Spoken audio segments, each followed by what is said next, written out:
Hi there and welcome to another Q&A Tuesday video.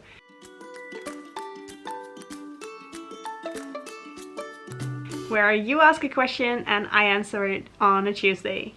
If you have a question for me, if you want it to be answered in the next video, please just leave a comment in the comment section down below with your question. Can be about anything quilting related, entrepreneurship, Sugaridoo, fabric, sewing machines, just ask away, and who knows, maybe I will answer your question in the next video. Today's video is about how to handle a large quilt while quilting.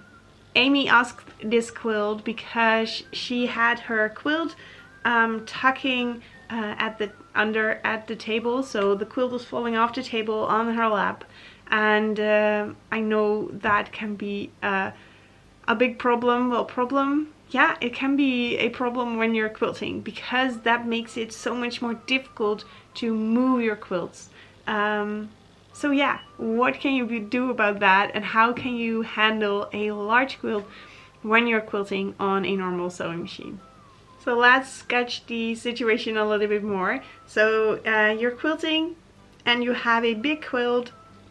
You have nice big surface around your sewing machine where your quilt is resting on, but towards yourself the table is small, because otherwise you cannot reach your sewing machine, of course. So that space between your sewing machine and yourself, that table space area, is pretty small always.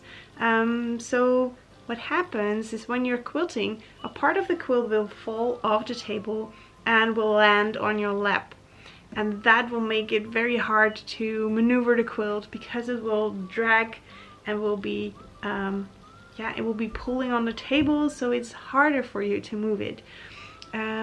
What helps is putting a pillow on your lap, so that you kind of make the work surface higher. So you put a pillow on your lap, the quilt can land on the pillow, and then it's already a little bit easier, because it won't be tugging on the table so much. That is something that could help for the part of your quilt that is falling off the table towards you. But of course there's also part of the table at the back and at the side. Well, at the other side you have your sewing machine, so that one is covered. But at the back and at the side of the table, depending on how large of a table you're working on, you also have the risk of your quilt falling off the table when you're working on a very large quilt.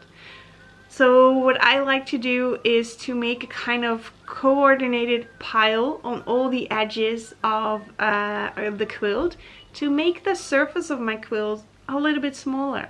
So when you have everything folded out neatly, so spread it out neatly, your quilt will be very big when you're working on a big quilt. But when you fold that in, and don't know the term exactly, but crumple it in a little bit on all the sides, then your working surface, so the surface of the quilt that is touching the table, will be smaller, and that will mean for easier movement of the quilt.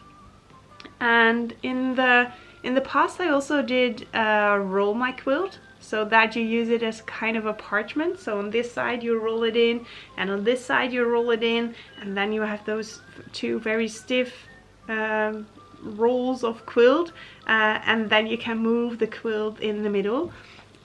But after doing that, because I thought it was a great idea to try that, it has some pros and cons. So it is nice because it's kind of stiff.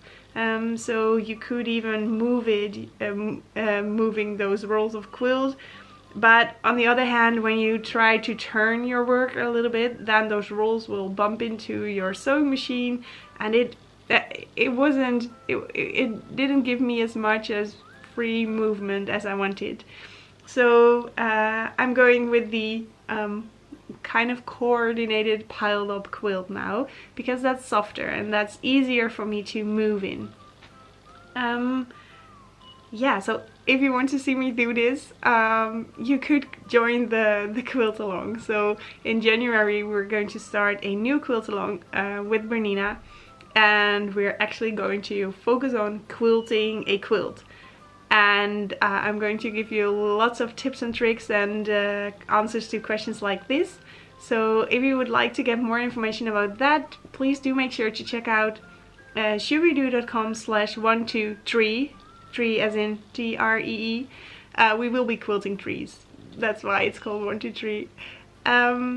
Yeah, so if you want to quilt along with me and get more experience with this and really see me do it, please join the quilt along. It's free, and I would love for you to work with us and get more confident in quilting your own quilts.